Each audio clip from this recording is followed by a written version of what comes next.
দেখো, জীবনে একজন সঠিক লাইফ পার্টনারকে নির্বাচন করা খুব দরকার।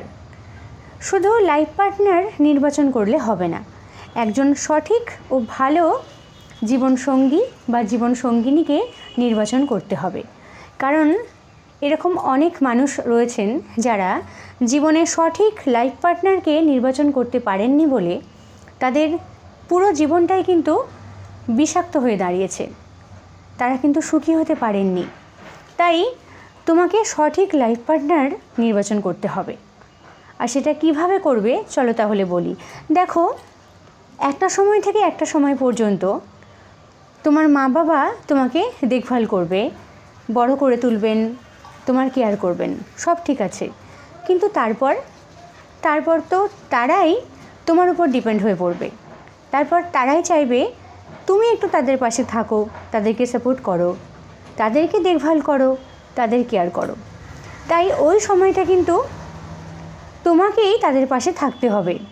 আর তখন তোমার একটা লাইফ পার্টনারের দরকার পড়বেই।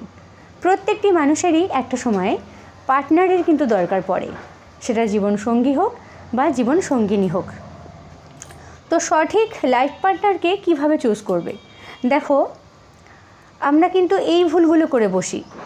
আমরা হুট করে কাউকে দেখেই খুব পছন্দ করে ফেলি, তার সৌন্দর্য দেখে। কাউকে দেখতে খুব সুন্দর, কারো কথা খুব সুন্দর, কারো হয়তো চুলটা খুব সুন্দর, কারো হাসিটা খুব সুন্দর। এই সব দেখে আমরা মুগ্ধ হয়ে যাই, তাকে খুব পছন্দ করে ফেলি, ভাবি একে বোধহয় ভালোবেসে ফেলেছি।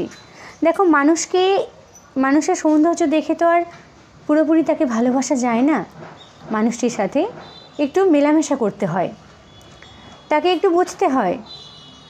তার সাথে একটু গভীরভাবে না মেলামেশা করলে আসলে বোঝা যায় না মানুষটি ভিতর থেকে কেমন।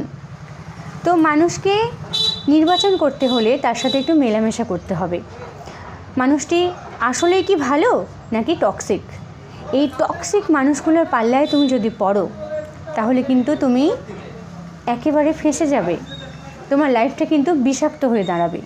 তুমি তার সাথে কখনোই পুরো জীবনটা ভালোভাবে কাটাতে পারবে না। তাই মানুষটি আসলেই টক্সিক কিনা তার সাথে একটু মেলামেশা করলেই তুমি বুঝতে পারবে।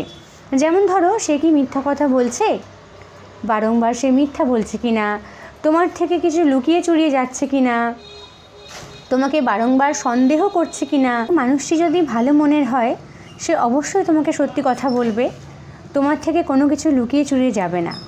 আর যদি সে টক্সিক পার্সন হয়ে থাকে তাহলে কিন্তু সে উল্টোটাই করবে।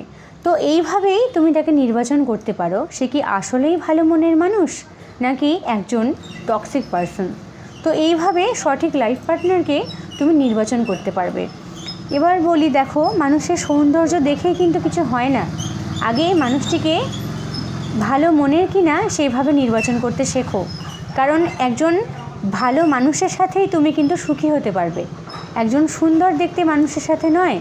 মানুষের মনটাই কিন্তু আসল, রূপটা নয়।